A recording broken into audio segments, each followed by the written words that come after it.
Muy buenos días, disculpen en primer lugar mi llegada abrupta, pero Eduardo sabía que venía de Iquitos, desde una actividad con Telefónica que hubo el día de ayer, el día de anoche, y acaba de aterrizar el avión y he venido directamente a esta importante reunión.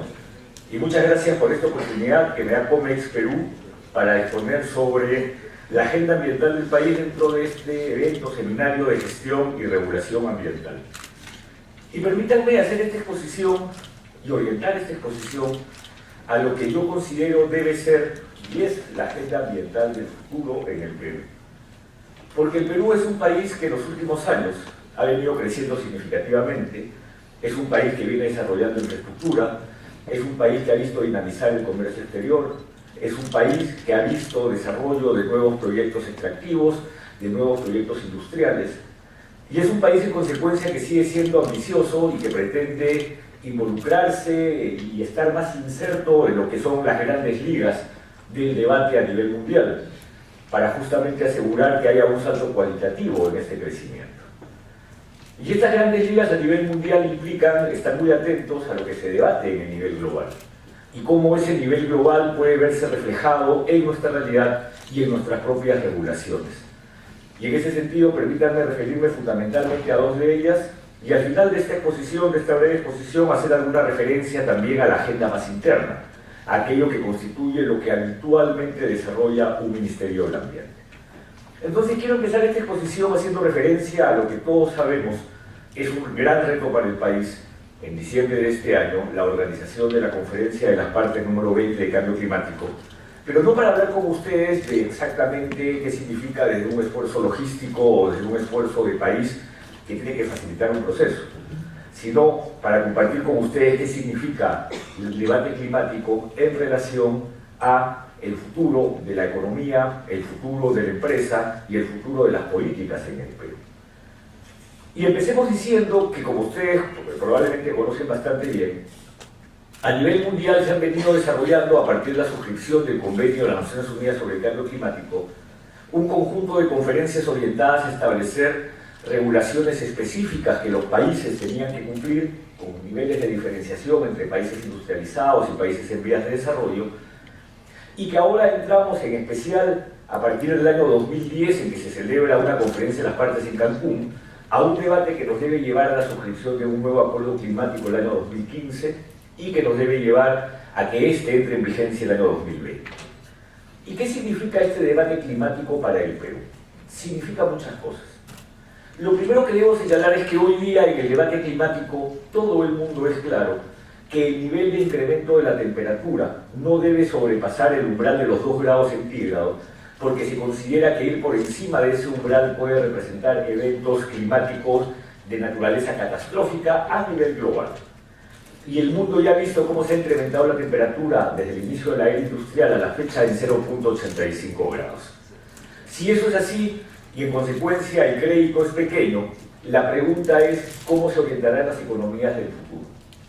Y lo que resulta muy claro, y hay que tener en cuenta, es que lo que se viene es un proceso de lo que se denomina la decarbonización, es decir, la reducción significativa del carbono que se emite a la atmósfera, es decir, la mejora de procesos productivos, la eficiencia energética, las mejores fuentes de energía, en especial el uso de las energías renovables no convencionales.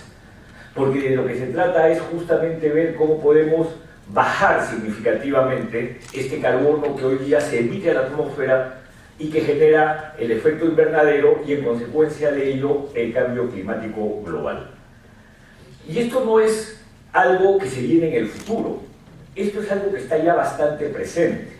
Con ocasión de este debate climático, el gobierno de los Estados Unidos el día 2 de junio a través de la Agencia de Protección Ambiental planteó una obligación para una reducción del 30% de las emisiones de carbono de las fuentes de energía sobre una base al año 2005, es decir, a lo que es el promedio del año 2005.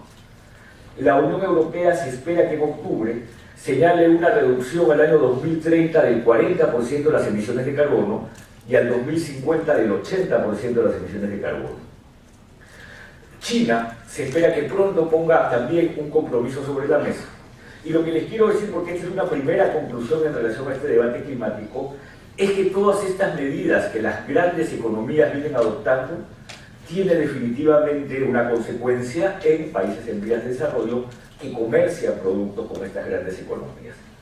Y por lo tanto nosotros tenemos que estar absolutamente conscientes que este proceso de decarbonización y esta adopción de medidas por parte de países desarrollados implicará y tendrá una consecuencia en relación al comportamiento ambiental que un país como el Perú y sus empresas puede tener. Pero aquí hay un elemento adicional que es interesante compartir con ustedes. Este no es un tema tan solo de países, y acá hay un elemento central. El debate climático, que antes era fundamentalmente un proceso de discusión intergubernamental, es hoy día también un proceso de discusión a nivel de las empresas. Las grandes empresas y las grandes corporaciones a nivel mundial empiezan a incorporar en su agenda climática, en su agenda empresarial y en sus políticas de futuro, la agenda climática como un elemento central, no solamente de responsabilidad, sino de mantener lealtad de los consumidores y de mantener una visión de largo plazo, que es la única manera como hoy día la empresa se puede sostener dentro de esta nueva coyuntura global.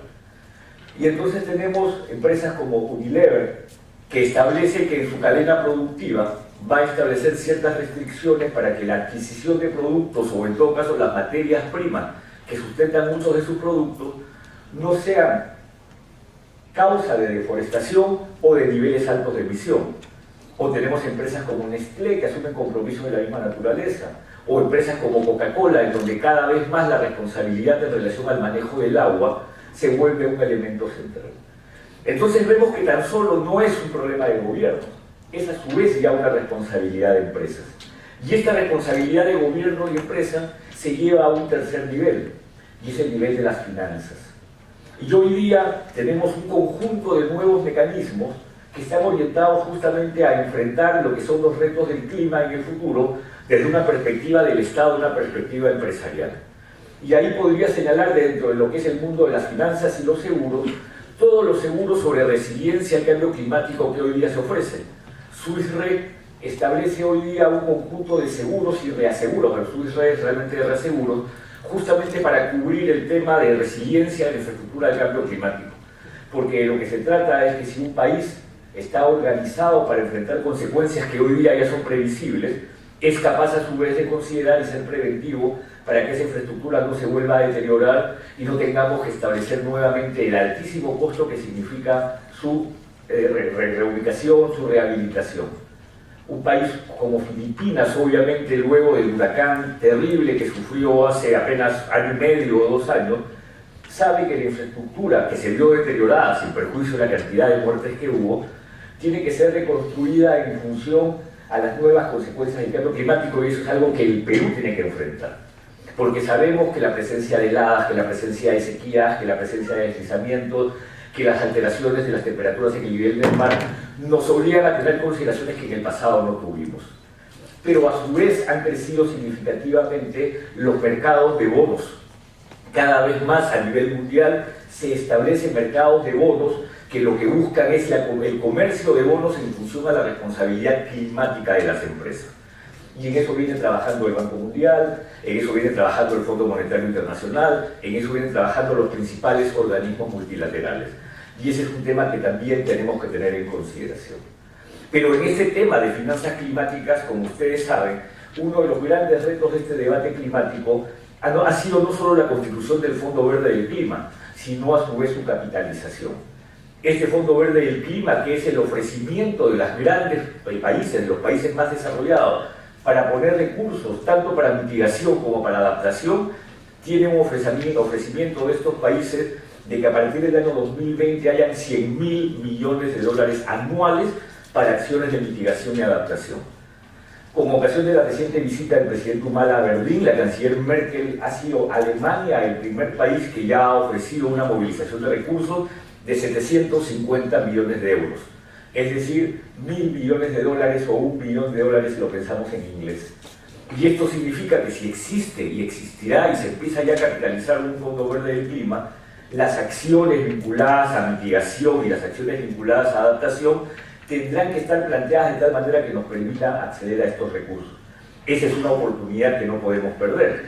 Ya en el Perú tuvimos el beneficio del mecanismo de desarrollo limpio, con ocasión del protocolo de Kioto, que permitió que la matriz energética cambie en algunas fuentes de generación de energía, que permitió que empresas como Paramonga utilicen el bagazo de caña para la producción energética, que permitió que un relleno sanitario pueda negociar bonos de carbono en función a la captura de metano y la generación que desde este se lograba. Entonces miren todo lo que significa el paquete de lo que es la parte de finanzas y seguros dentro de lo que yo consideraría esta nueva agenda ambiental de un país que da un salto cualitativo en función a un mundo global que es distinto al mundo de hace 20 años. Pero permítanme hacer una cuarta reflexión, porque he hablado de gobiernos, he hablado de empresas, he hablado de finanzas, y también corresponde hablar de la banca multilateral. ¿Qué está discutiendo la banca multilateral? ¿Cuál es el interés de los organismos, no solo la banca multilateral, cuando pensamos en este debate climático? Hoy día se discute el tema del precio del carbono. Se considera que la única manera como las economías podrán ser economías que reduzcan las emisiones de gases de efecto invernadero, es decir, de carbono, de dióxido de carbono u otros gases, es en función al establecimiento de un precio al carbono. El Banco Mundial está queriendo que 50 países, con ocasión de la cumbre climática de Ban Ki-moon en septiembre de este año, firmen una declaración sobre precio al carbono, que por si acaso no está en manos del Ministerio del Ambiente, sino es una declaración que ha sido solicitada al Ministerio de Economía y Finanzas y que obviamente la están evaluando.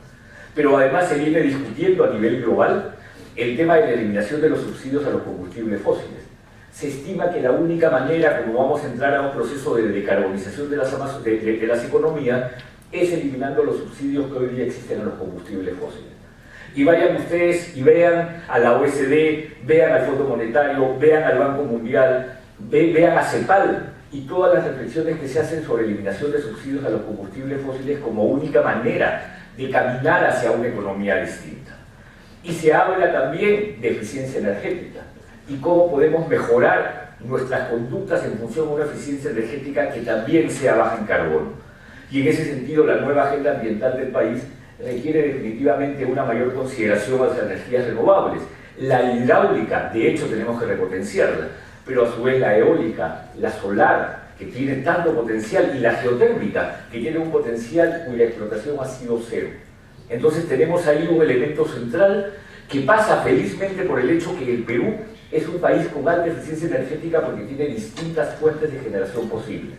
Y al tener distintas fuentes de generación posibles, eso nos hace un país bastante más competitivo que incluso nuestros vecinos.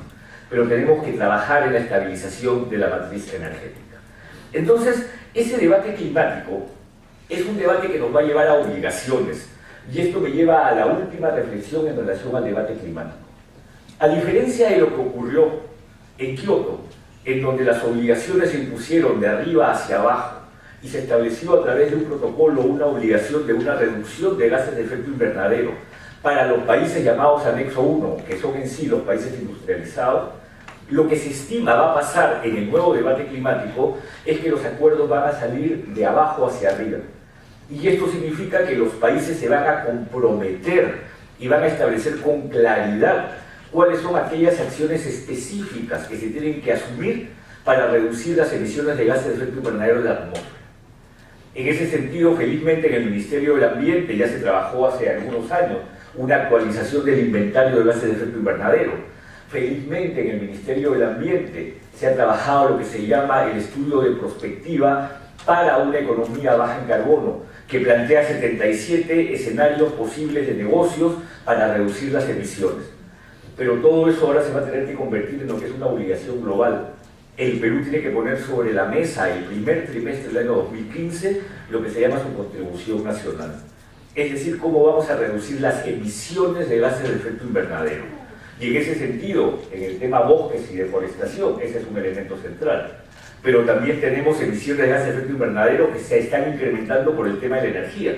Porque de hecho, un país que crece, cada punto del PBI significa una mayor generación en megawatts, que implica mayores emisiones de gases de efecto invernadero. ¿Cómo vamos a generar y cerrar la brecha entre las emisiones actuales y el escenario deseado? El transporte es también una fuente de emisión, lo es también los procesos industriales.